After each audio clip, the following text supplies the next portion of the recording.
Right. We're live. Victoria, the Demon Folklorist. Welcome to Broadcasting Seeds.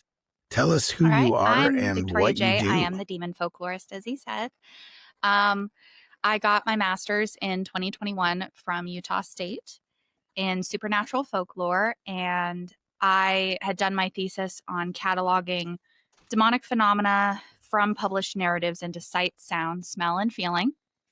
That's what my first book, The Black Hours, Modern Demonic Experiences in Folklore, is about.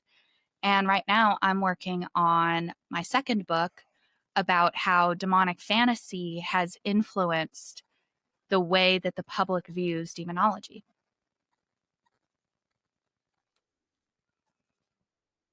Wow. You're like college educated Mhm. Yeah. demon folklorist, right? But it's cool. It's pretty Utah cool that State there's University. from which university again? Utah? They have Utah an State. amazing folklore That's department. pretty If anyone awesome. is ever interested, I'm happy to answer questions or just go there and find out for yourself, because they were very supportive of me going into demonology. They were like, nobody's done that. That's so cool. And apparently they still talk about it to new students. They're like, well, this is what Victoria did. And I'm like, oh, that's so sweet. That's awesome. I love it. And I love that it's somewhat, well, it is not, it's unique completely. It's not somewhat unique. It's unique. But so just backtracking just a touch, what got you into that? Like what was your, everyone's got a gateway to this high, strange world that we live in, right? Or to this niche of stuff. So what is your gateway? Unfortunately, what what got got me into this is that I was possessed when I was 19. I believe currently that it was a jinn, but I think demons were involved, but because of, they have divine laws that they have to follow, they can't just come into people's lives. That a jinn had an easier time accessing me. I lost 3 days of my life. They're gone. No idea what happened. Anything could have happened to me, and I have no idea. And I woke up in a mental institution with a cigarette in my mouth. I don't smoke, never have. And my glasses weren't on. So it kind of implies that it could see without them. And, I can't see without them at all. So then it became, okay, where am I? What am I doing? Like, why am I here?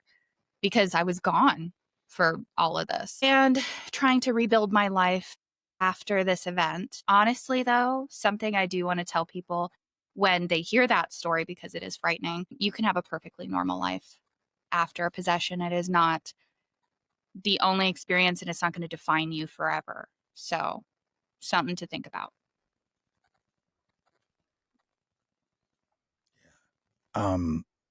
So was there a process of, did you, I guess the right way to put it is rid yourself? I actually don't believe that I did it. I do believe in God. I believe that he cast it out for me. Either that or it was a combination of that and my will took back over and I woke up, essentially. Because when it comes to possessions of any kind, your will eventually rebuild and you will push it out. But being that I am religious, like I believe I had help because I wasn't there. Okay. Gotcha. Yeah, literally. It was very weird. Right. You just woke up. Mm-hmm. Wow. In a mental institution. It is scary. It was in Vegas scary, too, and man. Vegas is already kind of nuts. Yeah, this was back in 2014. It's kind of scary anyway, right? I remember the entire first portion of it. I had wandered out into the street, and the neighbors had called the cops, worried about me. The cops thought I was high because it's Vegas, and I had been oppressed quite a bit right before that happened, and having really strange delusions. Like, it was definitely a case of mental illness was definitely at play because I do have a serious anxiety disorder. So it was partially that for sure. But there was other phenomena that actually people around me experienced as well. So it wasn't just me, because it's so much easier, I think, to believe that I just had a mental illness episode rather than, oh my God, I was attacked and possessed by something that wanted to hurt me, But I did experience when I was in the hospital because they took me in an ambulance. And this whole story is detailed in my first book if you're interested. But I was in the hospital and my mom and dad were there, and I woke up from being like sedated, and it took like 3 times the amount of medicine it should have for my size because my adrenaline was so high. And I saw them, but something else was also looking out through my eyes and talking to them. I was just sort of like a passenger. I couldn't exert my will at all. It was like being, if you've ever seen Get Out, it was like being in the sunken place. And then 3 days passed and I woke up. Yeah. Not great. Honestly, anywhere where you buy books, Amazon, Barnes and Noble, it's available in a couple different places. Okay.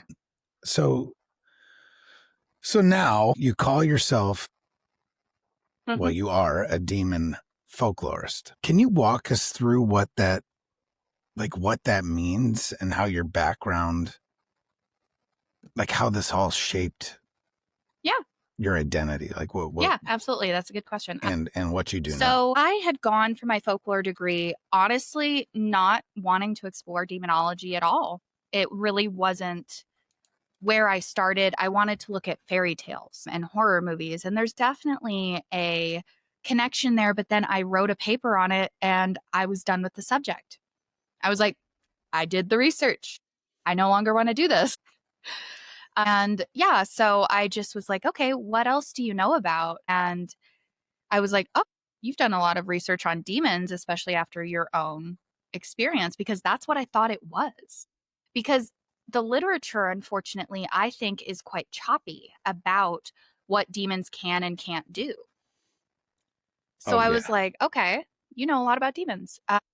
Let's look into that. And then I talked to my thesis advisor and the head of the department. And I was like, okay, so what interests you about it? Like, what keeps your mind awake at night thinking about this? And for me, it was, I wanted to know what they could do and what they couldn't do. So I created a classification system to organize all of this information by people's narratives. So because demons are so rare, I felt the need to go into the literature instead of interviewing people, because I've noticed real quickly that a lot of what people think of as demonic is actually not. It's usually something else, almost always, like 95% of the time. But yeah, and that was really how I got started. And then I expanded it once I was done with my thesis. And I really didn't want to. I was quite burned out. I graduated during COVID, and it just really messed with like everything I thought I was going to do. I had wanted to go into getting my doctorate, but I realized that I didn't really enjoy academia. I didn't feel they really valued creativity. And this could be like, I could absolutely be wrong about that, especially because of the way the department talks about me now. And it wasn't about USU. It was about like my first academic conference. I felt people were trying to poke holes in my research, that they weren't trying to help me. I was a student and they were trying to attack me. And I was like, okay, like I do not like this vibe. Like, what is wrong with you guys? But, like academia at large, maybe that's not true. I don't know. I left because I didn't enjoy it. And then I started to, because the way that I define what my research parameters are at the moment when I am the demon folklorist is narratives, experiences, phenomena, and media connected to demons. So yeah.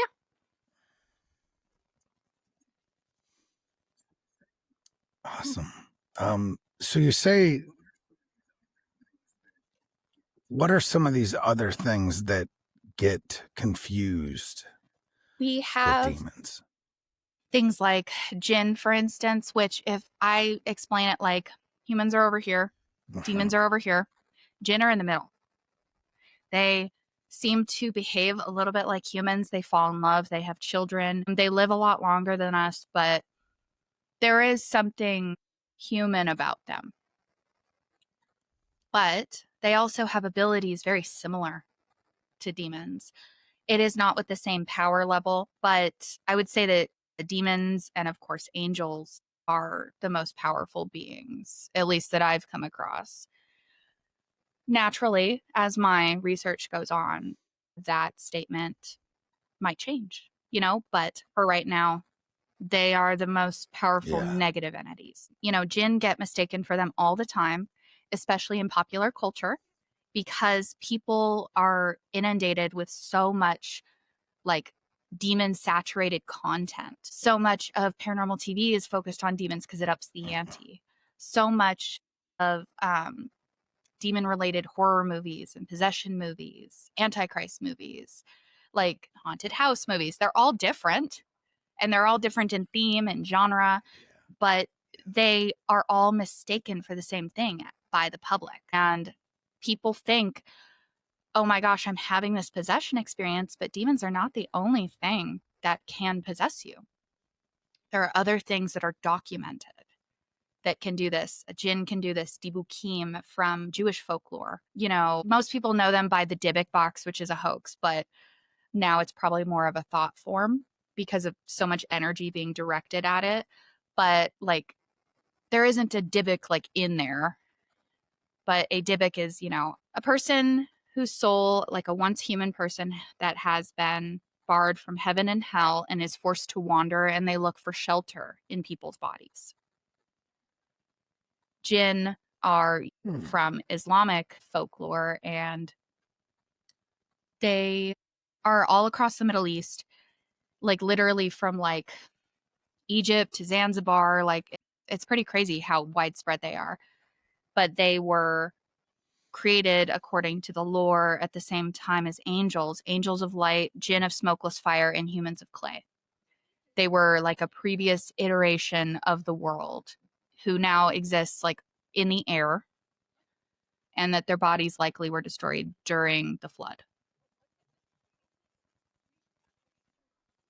Gotcha. So kind of along I guess what you would call Nephilim, but they're not like a jinn are their own hybrid thing. type. If anything, Nephilim might even be a jinn human hybrid, because if you look into the biblical scholarship of the word Nephilim, or not even Nephilim, I'm sorry, the Bene Elohim. I don't speak Hebrew.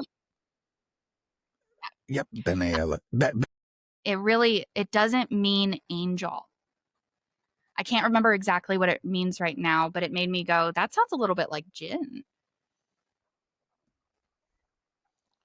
Yeah, so just angels are it's just a job title. It doesn't describe what we're talking at all. It's for lack of a better description, I guess. That's what we call them, right? But they're not. I just don't think they were angels. I think they were probably jinn or something like it that were tasked with watching over humanity, and they likely fell in love with women and apparently taught them all sorts of things that they weren't supposed to know. But that's in going deeper into the lore. I think Nephilim, that those giants were a combination of whatever they were and humans. But their bodies were probably also washed away with the flood, which is, a documented thing that actually did happen. It wasn't just a Bible story. So, yeah. So a Dybbuk, is that what you said? What is a Dybbuk? So I've never heard or this. A Dibukim, that's the being from Jewish folklore that I was talking about. Dibukim is just the plural of it. Okay. These are once human spirits. They are being punished. But also, no worries. Feel free. I take lots of notes. But at the same time, in their lore, they were really popular in Jewish history right around a time when women did not have a voice. So it's posited that, this was how women who were in unfortunate situations like marriages they didn't want to be in were able to get out of it, and also in a public arena get people to listen to them. So it's either they're a real spirit, or they're this, or maybe even it's a combination of both, because there are instances where people who seemingly died in the village that people still knew, like, questioned this Dybbuk and it answered their questions accurately. So it's really hard to say, especially, like, a lot of those records have been lost and we weren't alive back then. So we don't know. But I do think it's entirely possible that human spirits could break somebody down enough to get in, but they seem to have some almost like a special designation, because you don't see ghosts doing this like all the time. But how that works, I have no idea. Wow. Okay. Got my brain scrambled at the moment. So you brought up your thesis focused on organizing demonic phenomenon. Could you explain to, like, layperson what that, like, in layperson's terms, what were some patterns or types so my you thesis discovered? is called In the Presence of Evil, Demonic Perception Narratives. It is actually available online. I don't recommend that people read that because it is not my most recent work. And I have made mistakes and it's not organized exactly the way I want. But The Black Hours is my most recent work. So and it's perfect. I'm not going to touch it. Yeah, it's real. When you're a writer, you're like, oh my God, did I really put that into the world? This is it. So when it comes to the way that I organized it, I felt that the best way to look at it was by sight, sound, smell, and feeling, because this is how we as humans regulate our senses and even experience the paranormal in the first place. So I wanted to look at, okay, what do people see when they're in the presence of a demon? What do they hear? What do they smell? What do they feel? And what is most interesting to me is that feeling always comes first. And even if you are not a drop psychic, you are going to feel it because your body senses that this is a danger to you, that you need to run and you need to get away as fast as you can, because these things are malevolent. Their malevolence for humans just basically like rolls off of them in waves. They hate us. So people feel it the second they walk into places that are infested. And it comes up in every single narrative. It is the feeling of something is wrong, something is evil, but people dismiss it. They're like, it's an old house. And yes, I've been in a few basements that are totally creepy, even if the rest of the house isn't. It's just the nature of certain places. But people do explain it away and try to, put logic to it. But it is something I tell people, you need to listen. When your body is telling you need to leave, you need to listen to that. But people don't listen to it, and then they go in, they start living. Yeah. And people often don't even believe. I know, it's so real. I don't want to laugh at that, but my God, But people do not listen to that feeling. And they don't even listen when all of their senses are ringing alarm bells until the moment that they see something. That is when they're like, okay, maybe this is supernatural. And that is an interesting thing I've noticed. But every single demonic infestation comes with markers. That's what I call them. They are things that happen in every single demonic narrative ever. And that's how you can tell that it's a demon as opposed to something else. So things like seeing a gigantic black shadow. Usually, sometimes it's hooded. Sometimes it looks like it's mixed with animal human parts, but you're going to see something eventually. Another is that feeling of evil. Yeah. When you cross the threshold of this place that's already infested. Horrific, rotting smells that get worse and worse over time, things like that. There's a bunch of them. And the way that I tell a marker is because if you look at that section in my book, there's so many that it takes up pages and pages because it happens in every single one. So that's how I tell a marker from something else. And, it doesn't seem that demons have all the same powers. and abilities. Like, for instance, people seem to be very concerned that, oh, a demon's going to possess me and then it'll go and kill people I love. If that were true, it would show up more in the narratives. People do not seem to actually, like, there's been like less than 5 cases ever where a person was very clearly possessed at the time of the murder. So I actually think it's certain demons that have that ability. It's not everybody, or they would do it more. They hate humans. Of course, they're going to murder you if they can. But the real thing that demons do, that their goal seems to be, it's not your soul, like some people think. They want to cause death in the person. They want their body to give up.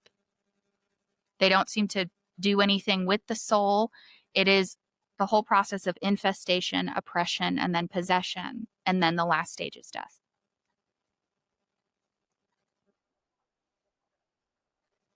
Usually getting the person probably to possibly unalive themselves. Really, they want them to give up.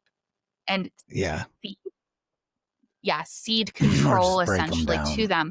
But the second the person, like, okay, in the Annalise Michelle case, for instance, I do not believe that that was a demon because of really specific phenomena. And I think Annalise, and this is not a comment on her strength, I think she went through a lot, but I do think that her body, she gave up her will and she died because her body, when they did an autopsy, there was nothing actually wrong with her physically. So it sounds like she gave up her will to live.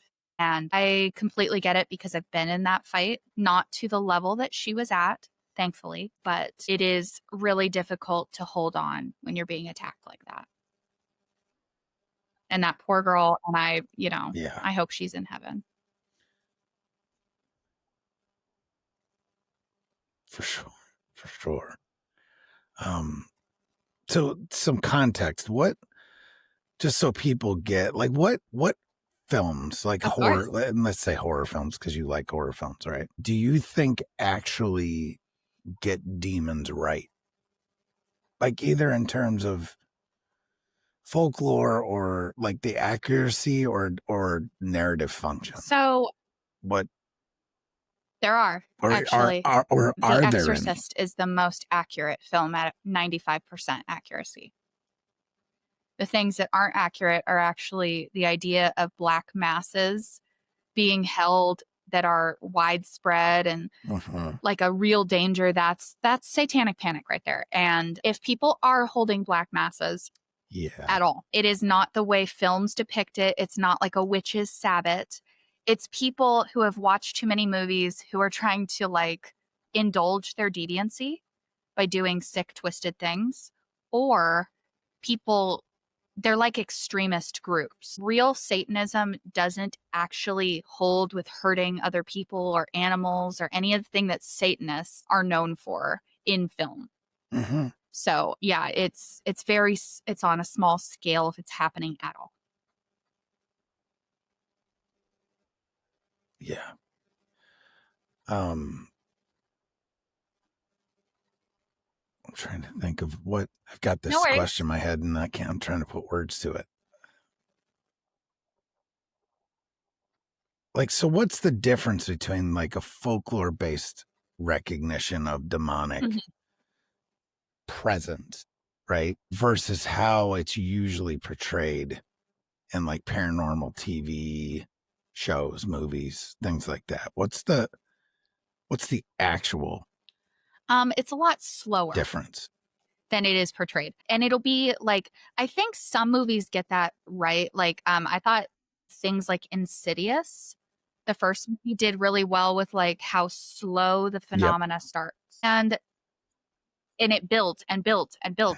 But no film is going to include all of the little stuff in between. So, you can't really accurately show that process, but you can show, you don't have time. Like, that's just not, but it will get worse. If you have a demon, it will get much worse and it will become deadly at one point because of how they always single out a person, usually the most psychologically vulnerable or open, to possess, to take over. And they don't really seem to do much once they have possessed people, though there are, reports of some things that they have done. But it seems to be trying to kill the person and, cause strife and hurt within that family. But in the movies, it's also never that fast to get church approval ever. Like it's bureaucratic. There's a lot of paperwork. You have to prove it beyond a shadow of a doubt that this is happening in the first place. And that takes time.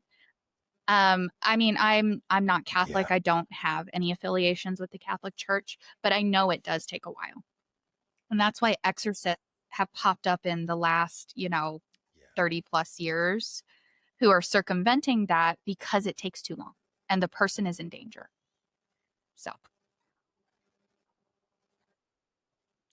do you think there's an uptick in demonic activity? That is demonic fantasy for sure, because if there was an uptick, let me just say this, if there was an uptick in actual demonic activity, don't you think I'd have more to do?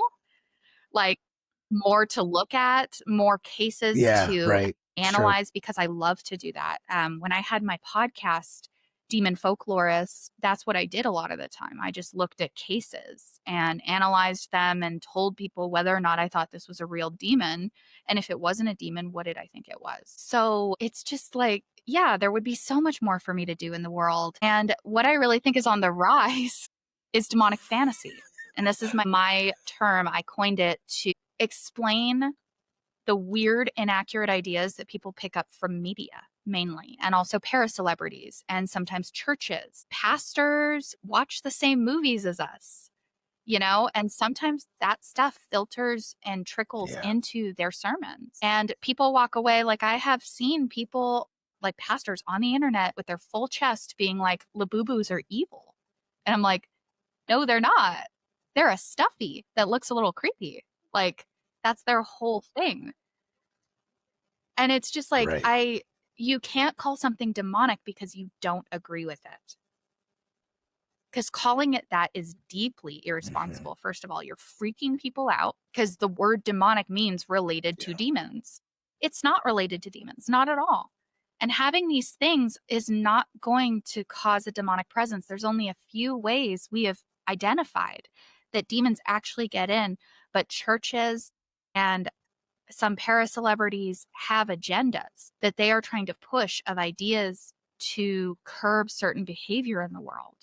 And it's not like this is mainly churches that does this, because I recently read an exorcist book, and I do have a lot of respect for exorcists and demonologists who are actual demonologists, not people who are like, oh yeah, I have a demonology degree because I did an online course. And I'm like, okay. But yeah, right. They often are like, oh yeah, alcohol and abusing alcohol and casual sex. That's how demons get in. And I almost threw the book across the room because I was like, that is not how they get in. That is a lie. Because if that were true, don't you think there'd be more? A lot of people do that. We're in modern times. Yeah. Puritan times, So no, that's not how demons get in. Demons get in through only 4 ways that I've identified. And there could be more. I'm always like open to looking at, more possibilities. This is all we know so far. First is what we all call it this, law of invitation. So this is when a demon is invited in and accepts the invitation. Because a lot of people try to invite demons in and nothing happens. So, it is more difficult than it looks, but for whatever reason, demons are kind of picky about who they want to infest. I don't know what the reasoning is, but there's that. And it's not through Ouija boards, which I know a lot of people think. I get that question so much, you have no idea. But really, a Ouija board is more like a foothold, especially if you don't close the session. Demons need really big doorways. And this is something that the public gets wrong a lot. And it is mainly due to satanic panic and people like the Warrens and the church saying anything outside of the church is evil. And because they have an agenda, they do not want you to talk to God or anything else without them being in the middle of it. And also, they don't want you to find answers anywhere but them. And I'm not like a hater. Yeah. And I'm not like a hater against churches if you are not doing crimes, because some churches are doing of crimes. Course not.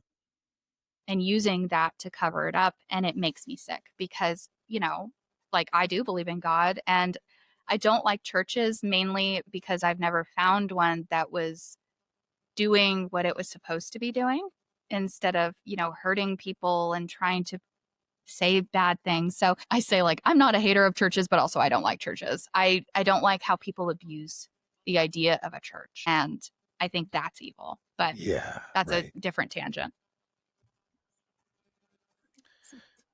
Yes. I mean, it's like the whole, you know, I believe in God, but I'm not overtly religious because I don't have affiliation with a church. Neither do I. I guess you could I don't say, have an affiliation with a same specific church. idea. I forgot the other two. Sorry, So the other three. I got way off topic. Yeah. Just so that everybody knows, the law of attraction is another way that demons can come in. And this is when you do something so twisted and evil that's against your own humanity that it sends up like a dark beacon, and sometimes a demon will answer and want to hang out with you because you are so disgusting. So twisted. So you got law of invitation, law of attraction. It is already living there. And you moving in means that you actually encroached on its space. So it does not have to find a way into your life. It's already there because of you. And then scent. Okay. Scent. What was that? Scent? There is a lot of lore that demons can be bound for a certain amount of time by extremely dark magic, to be sent after somebody to hurt them, to take from them, even to kill them. But this is actually not very common because a lot of people cannot enact this kind of magic without it sort of like rebounding on them and killing them, because demons don't like you. Why would they want to be like bound by you? Do you really think they're not going to retaliate? Yeah. And a lot of people do not have the magical know-how to be able to do this effectively. You know, Satanic Panic, a lot of it used people are dabbling in the occult. I call myself an occultist because I study the occult, but I'm more of a budding one. I am not at the education level yet for me to confidently say that. But I have studied a lot of magical practices, and most of them do not include this kind of magic. This is different. Most magic is designed to try and help your daily life. It's like folk healing. So, you know, people who are out here like fearing magical practices, that witches are casting spells on them as unwitting, innocent Christians, that's really not what they're doing. They're trying to help their own lives. They're trying to, a lot of spells are about money and love, and trying, and not like casting so that somebody falls in love with you, but to find it. And there's a lot of fear around witches, and I found them to be the most lovely people. Same with Satanists, same with pagans. It was a pagan who helped me out, my friend, when I needed help because I was living in a place that was spiritually weird and it was affecting me daily. And witches are always ready to jump in, and they're not going to judge you about how you got to this place where this thing is in your life. When I've found, unfortunately, that a lot of Christians will be like, what did you do to get this in your life? And it's very judgmental. Right. And I think that's very against the actual teachings of Christ. So yeah, it's just, things are really kind of weird in the world right now. And I'm doing the best that I can to try to dispel demonic fantasy as I see it, like Annabelle. I'm sure you've heard the buzz about Annabelle. Like, yeah, there is a lot going on there, and a lot of it's demonic fantasy.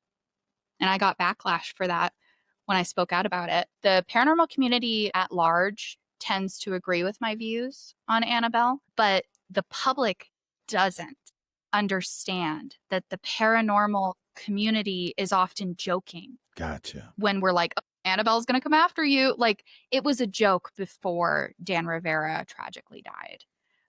that, oh my gosh, she was in New Orleans. That's why that plantation burned down. That's why all those convicts escaped. We were joking. And most of us knew that, but the public picked up on it and loved the idea of a possessed doll. And it got wild from there. People are like, oh my God, she escaped. And people had to be like, no, she didn't. She's right here, guys. Like, so I think the public wants to believe in this sort of thing. And then they come to me and are coming at me and being like, well, where are you getting this information? It's like, from my years of research. What do you mean? Like, do you think I'm just out here saying this? But to be honest, when I did my TikTok video on it, I didn't introduce my credentials, which next time I'll do, but I'm also going to turn off the comments because I'm here to educate. I'm not here to engage with people who don't know what they're talking about. Right. Yeah.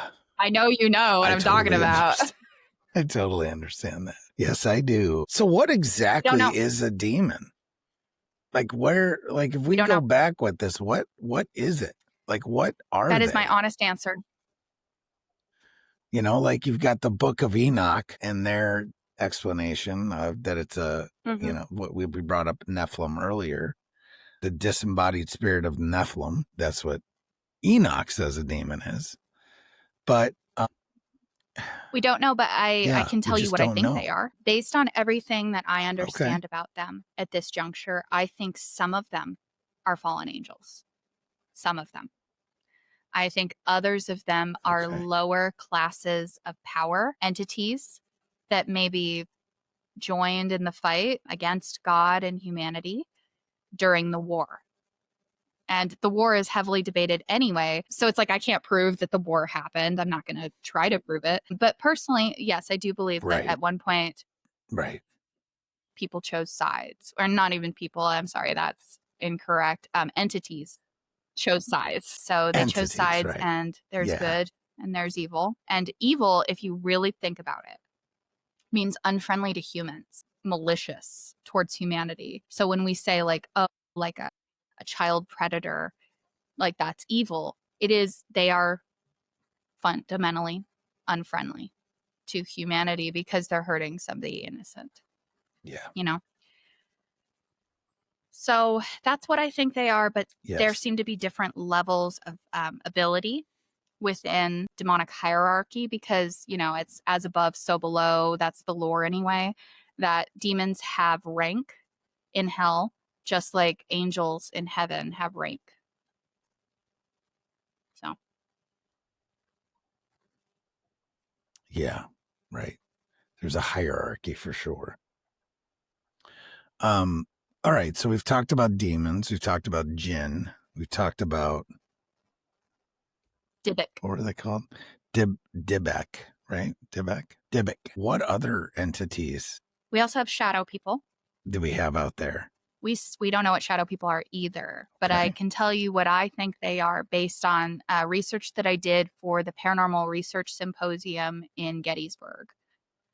I did, and that was such a cool trip. And if any of you are living around there, it is coming up again in August. I won't be there, sadly, this year, but maybe next year. It is so cool. I loved it. Gettysburg is a pretty cool place. Extremely haunted, but I didn't really have very many experiences because I was more focused on like my research and trying to like get ready for the presentation. Yeah. But it was cool. Anyway, so I had looked at demons versus shadow people versus skinwalkers because I wanted to see these things that seem to be mistaken for each other. I wanted to see what the real differences were by doing a classification system on each one. And I found that shadow people are very strange because I cannot tell what they are from their lore. But I think they're actually the form of the shadow person. It comes up in every single narrative that exists in the paranormal, including Bigfoot, UFO, UAP. I know that's what it's called. When I was growing up, it was UFO. Abduction cases, skinwalkers. They come up in every single narrative, including demons. I think it's an easy form for a spirit to take on our plane because they all seem to be in these like, there's like several different types of them. And they all seem to be there for different reasons. So I just think it's an easy form for them to take. But that I can prove it, but it is difficult to know for sure. We don't know anything for sure in the paranormal. We just do the best we can. So we were talking about Bigfoot what were we and saying? psychic abilities. Oh, yes. Yeah. So where are you on the Bigfoot spectrum? Because there is a spectrum. I that's believe what I'll call it. Yeah. that at times they are flesh and blood, but they also walk in the spirit realm. To me, it's the only way, because their phenomena is very, very close to skinwalkers. And skinwalkers are, from the Navajo, or is it Navajo? Dine? Yeah. Yep. But they are it's Navajo people who have done extremely dark magic, to the point where to be initiated, you have to usually kill somebody that you love to receive this horrific gift of power, which to me sounds like a sacrifice to a demon. Once upon a time, the legend is that they were meant to, skinwalker ability was actually more like dreamwalker. They were somebody who could walk between worlds. It was meant to help the people, and something seemingly came along and offered it easier. Though not easy, because you have to kill somebody you love or do something equally messed up. And this thing offered the power, and now skinwalkers do seemingly exist, or especially around the Utah area. And also a little bit in other states too, but that's where I mostly hear about them. But they very clearly sometimes are flesh, because they can be shot, they can be hurt at times. And then other times they're shot and there is nothing. Like, they don't even react. They still advance. They're still a danger, and they are very malicious towards regular people who come across them. But they were human and are currently operating with power that is unnatural. So their phenomena shows that sometimes they are here and sometimes they are not physically.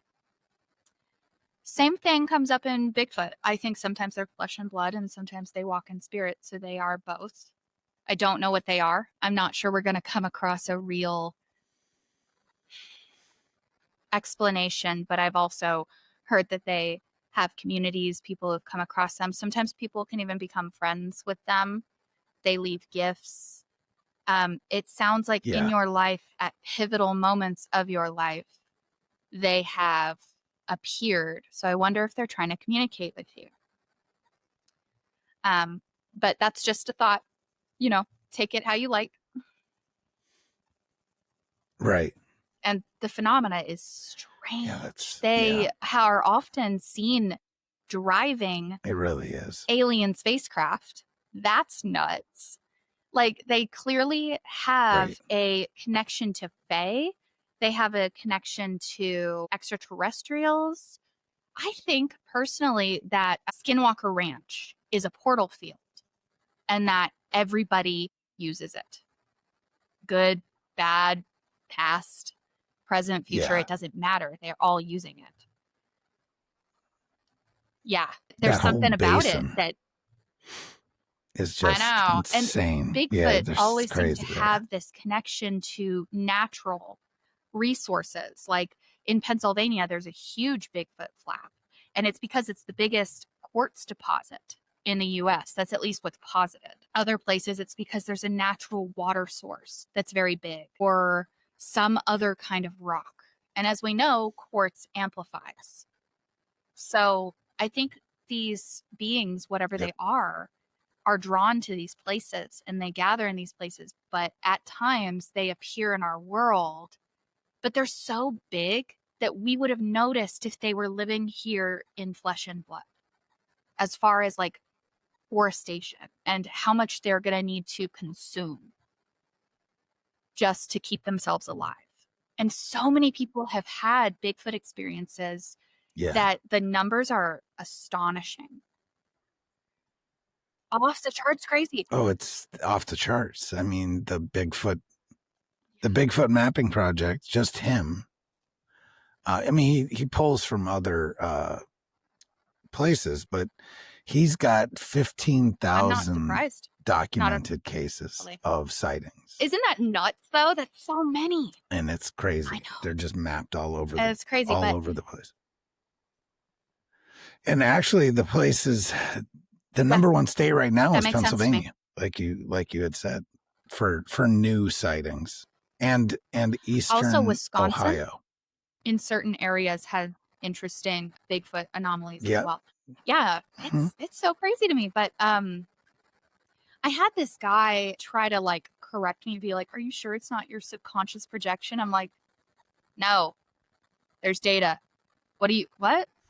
Like, I love it as a woman paranormal researcher, like men really trying to like flirt with me by correcting me. And it's like, okay, why don't you go look at the phenomena, dude? Like, that's what I'm doing. So funny. Yeah. Yeah. There's also a woman, her name is Terrestrial. That's what she goes by. But she's awesome. Has the Sasquatch Data Project, and her information is legit. It's crazy. It's basically, it says, yes, Bigfoot exists in some form or fashion. There's no way around that. It's just, how does that all flesh, no pun intended, how does that all flesh out? Right. So it's so interesting to me. And it's like, I've kind of taken a step back from it because it just gets intense. And, I mean, but like this weekend, I'm going to be in Tennessee at the Great Smoky Mountain. Was it Bigfoot Conference? Yeah. The Smoky Mountain Bigfoot Conference. So that should be fun. But it's like, I don't get involved with the politics. No, I get you. I just have everybody on. I didn't have an opinion on Bigfoot. And then I saw Tim Renner and Josh Kutchin speak at in Gettysburg at the Paranormal Research Symposium, talking about their book is so good. Have you read it? I had used their Where the Footsteps End, Volume 1 and 2, in my own Bigfoot research that I had started to try and classify them, see what patterns emerge, because the way that I do things apparently is a little bit different in terms of data. I mean, I didn't think it was like, groundbreaking or anything like that when I was inventing it. But apparently not a lot of people have looked at it in this way. So eventually I will, and I'll map it out, but it'll tell me things about the way that they manifest, about their behavior. Yeah. Yeah. When you do that, I'd love you to let me know. It'll be everywhere. If you follow me on any of my socials, I will announce it once I'm, okay. Good. Awesome. Yeah, I love Josh. I just had Josh on. When did that episode? What's today? Wednesday? Yeah, actually, I posted that episode yesterday. He is amazing. It's a great episode. Yeah, he's just amazing researcher. Wealth of Absolutely knowledge. Love him. Yeah. So going back to demon type stuff, right? So like we live in this insane digital world, right? So are there types of, and I say demons as like a blanket statement, okay?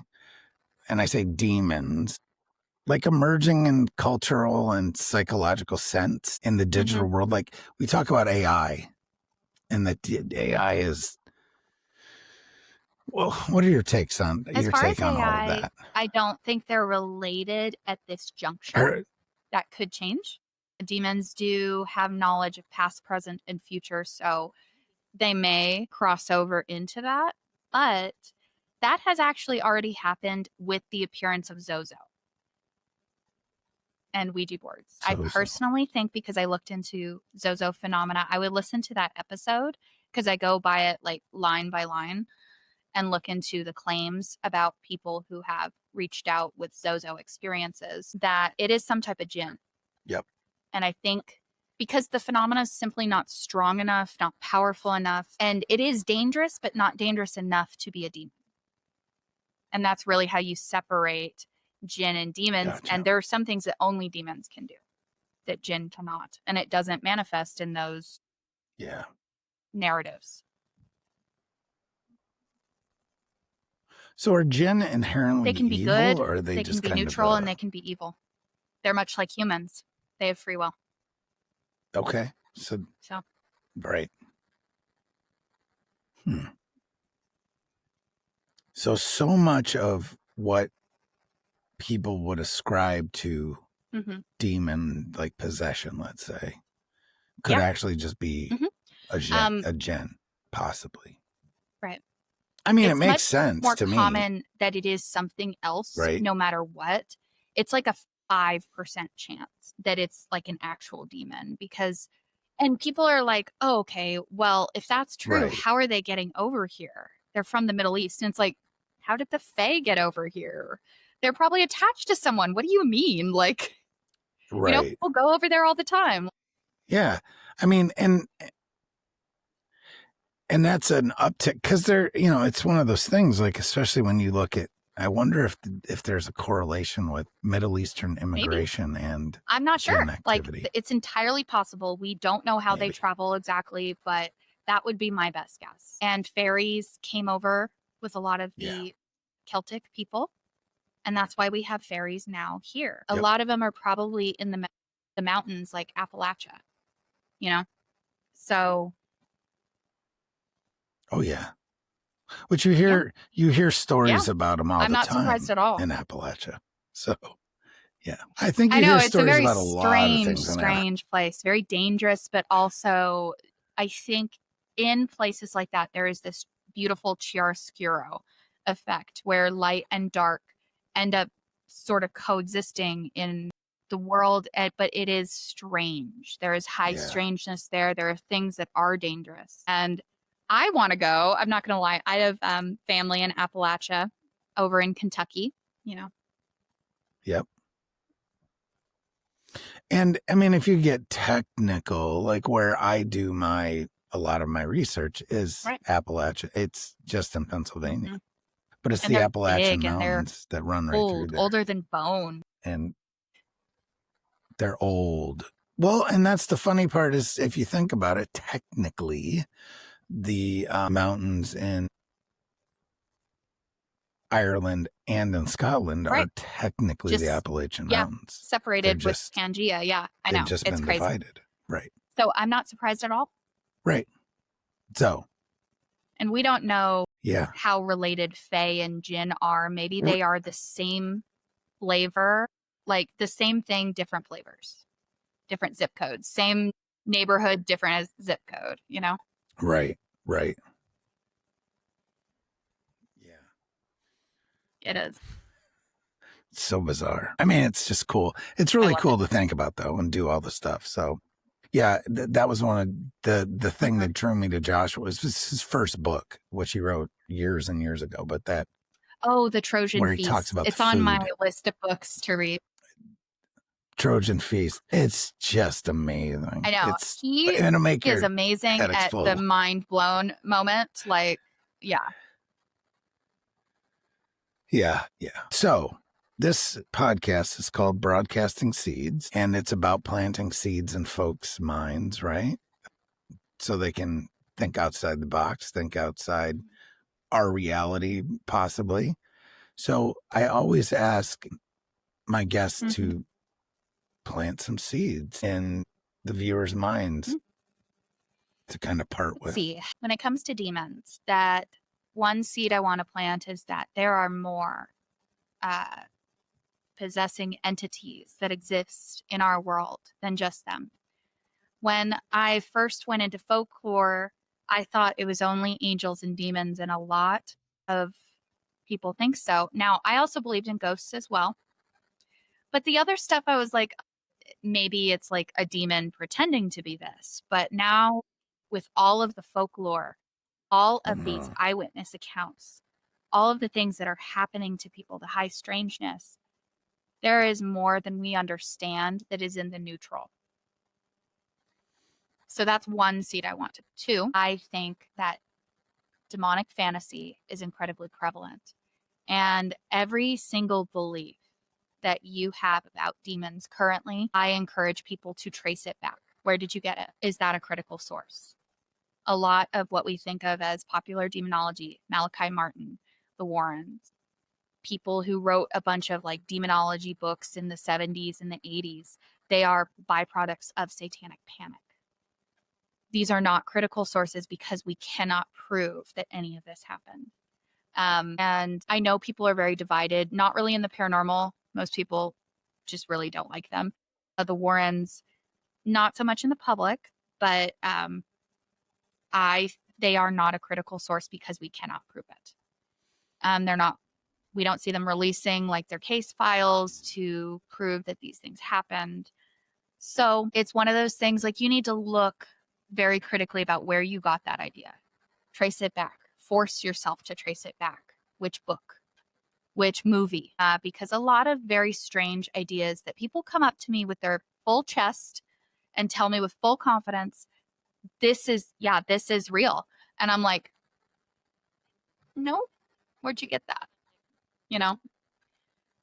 And me and my demonologist and exorcist friends, we get a lot of really weird stuff said to us. And we're just like, what? Like, where did you get that?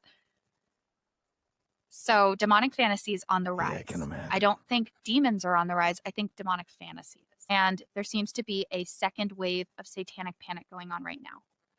So anytime you hear something is demonic, look into the source. Look who's saying it. Do they have an agenda? Are they trying to influence your behavior in some way? So that's another thing. Yeah. What if someone's having issues? Like an entity. How do you discern through that? You know what I mean? Like me. Like how do I discern through figuring out how to deal with what this? I tell people is to first, I want you to write down every single thing that has happened, and you do not have to puzzle through it yourself. There are other researchers like me who will do that for you. So write it down. Get video evidence if you can. Give us the biggest picture you possibly can, and I will look at it for you if you want me to. But I may not tell you what you want to hear. And I do get a lot of backlash about that, and people being rude because they're like, no, it is a demon. And I'm like, why do you want it to be a demon? It's not. Like, and here is an itemized list about why it's not. Right. If you can't convince me, this isn't a demon. Like, and I'm not the end all be all when it comes to, like demons. And it is not to say that I'm not ever going to get things wrong, but demonic phenomena is so clear cut. It is undeniable when it's a demon. That if that's just not happening past a certain point, I'm sorry. I do not believe that that's what it is. And yeah, people get rude. But if you reach out to me, I may tell you an alternative theory, and you have to be prepared that it may not be demonic at all. I looked into a lot of different types of entities. I eventually want to be well-rounded and have looked at everything. But that's a lot of research on my end. Yeah, for sure. It's just a matter of like, if you've got folks that have issues and it's not a demon, you deal with culture and its context. You know what I mean? So if it was a jinn, I would look to so it makes sense. Yeah. people in the Muslim community because they know the existence of demons and deal with it quite often. I would start there. If it is a Dybbuk, maybe look into Judaism. How do they get rid of Dibbukim? It's always best to look at it in its context, because if you come at a jinn with Christianity, they have the ability to just ignore it. This is not the same rules. It's not the same entity. They are not bound by the same divine laws. A demon is forced to respond if it is bade to, if you invoke the name of God and Jesus. A jinn will not. And that's why I thought the Annalise Michelle case wasn't a jinn, because it did not come out when it was bade to under holy names. Yeah. So I think they dealt with it the wrong way. That's a great point. But they didn't know. I mean, there's many times you see possession, and I'll do that with air quotes. Possession, right? And yes, it might be possession, but I'll say demonic possession, where it just doesn't work. Like the exorcism doesn't work. So that would kind of be, if it takes weeks, I would say, well, you're not probably dealing with a demon. Yeah, if you're not making a break. Now, it could be a high level entity, but there will be breaks in that case that show you it's demonic, you know? But yeah, that is another seed I want to plant. Okay. Like, if you come at something the wrong way, out of the context of its culture, it will not be dealt with effectively. It's like breaking your right leg and putting a cast on the left. It just won't work. Yeah.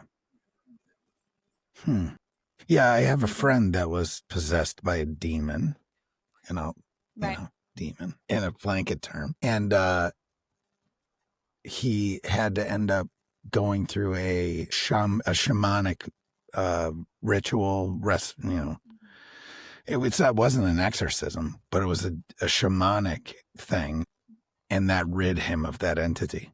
Whereas he had a pastor all over it for doesn't sound like a demon to me. Then it just never broke. No, exactly. And that's what I'm saying. It's kind of naturally. I don't want to be completely dismissive. I would have to hear the entire list of phenomena, everything that happened to him, because of course. The problem, I think, with a lot of the paranormal has largely become quite dismissive of demons in the first place, and it's completely understandable why. They became like a buzzword and like something people put on their videos to gain views and clicks. And we need to be diligent and look into things from all angles and then decide what it is. Because demons, I believe, do exist, but I'm not going to sit here and try to convince you that they exist. But if somebody thought they were having a demonic problem, the purpose of my first book, The Black Hours, is so that you can go through it line by line and literally check it off like a checklist. The more you have, the more likely you do have a demon. Right. So it was an attempt to look at demonic phenomena more universally, less religiously, because I find that at times religious points of view can be a little bit limiting. I'm trying to look at it as widespread as humanly possible at this juncture. My data might be corrupted. Sure. I could have all sorts of mistakes that I have made. And I'll be the first to tell people, hey, I messed up, because we have to look at ourselves critically, We're researchers. Right. That's what we do. Like, yes. And I am not the end all be all, but I do think that I add something to the paranormal that is useful, and I'm just doing the best I can, just like everyone else.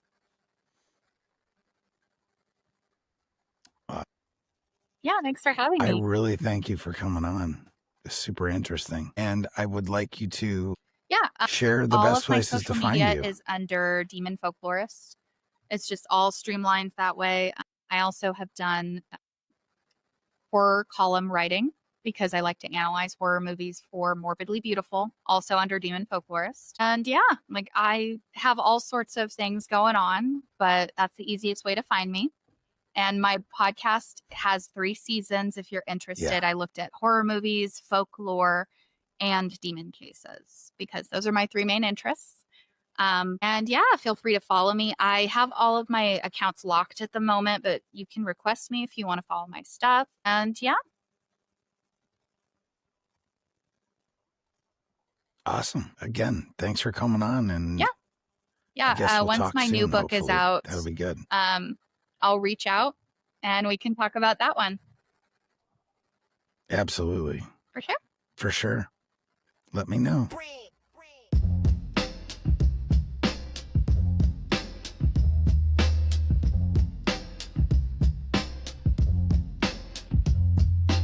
And it came to pass, when men began to multiply on the face of the earth, the sons of God saw the daughters of men that they were fair, and they took them wives of all which they chose.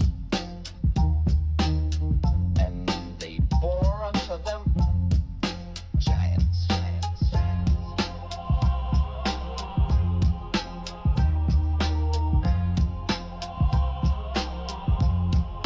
Giants.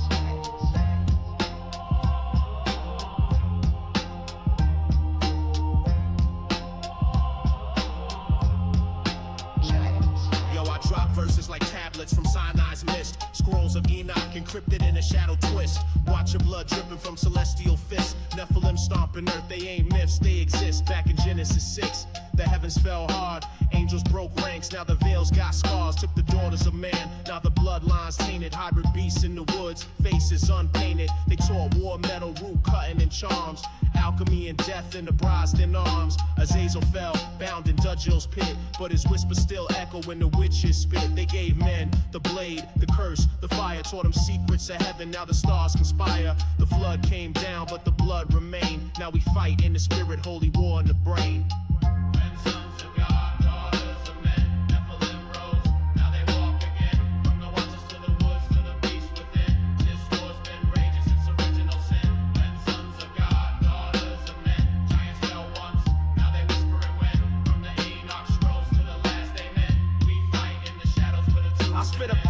Codes like I'm John on Patmos. Eyes flame red with the verse that'll slap ghosts. Rap host of the seraphim, armor clad sentinel. I walk through dimensions where the spirits ain't gentle. Jubilees told it, Jasher too. Cain built cities, but the spirits flew. From Mount Hermon, they dropped in 13s. Packed sign in blood, now they haunt our dreams. They taught enchantments, signs in the skies. Named the constellations and forged man's lies. Now we chase Bigfoot, nah, that's their kin. A remnant left over from Nephilim sin. Dog man in shadows, sirens and lake skin walkers prowling. Shrouded in fakes, but this ain't no fairy tale or D&D quest. This is spiritual war, armored up with the blessed. You wrestle not against flesh and blood, but principalities, powers, rulers of darkness in high places. Ripped from the watchtower, I study the scrolls. Line them with scripture, then I lace up souls. Every demon got a root, every lie got a name. And that serpent still whispering, he ain't changed the game. Lilith in the window, Cain in the mist. But I walk with the lamb, not a fang nor fist. The veil's torn, but the war ain't done. We in the fourth watch now, waiting for the sun. Mark of the beast, digital chains. False light prophets trying to hijack brains. But we bringing out the truth, no sugar, no gloss. Just rugged gospel, nailed to the cross. When sons of God, daughters of men, Nephilim rose, now they walk again. From the waters to the woods to the beast within. This war's been raged, just original sin. When sons of God, daughters of men, giants fell once, now they whisper and win. From the Enoch scrolls to the last amen, we fight in the strolls to the two-edged men. As it was in the days of Noah, so shall it be in the coming of the Son of Man.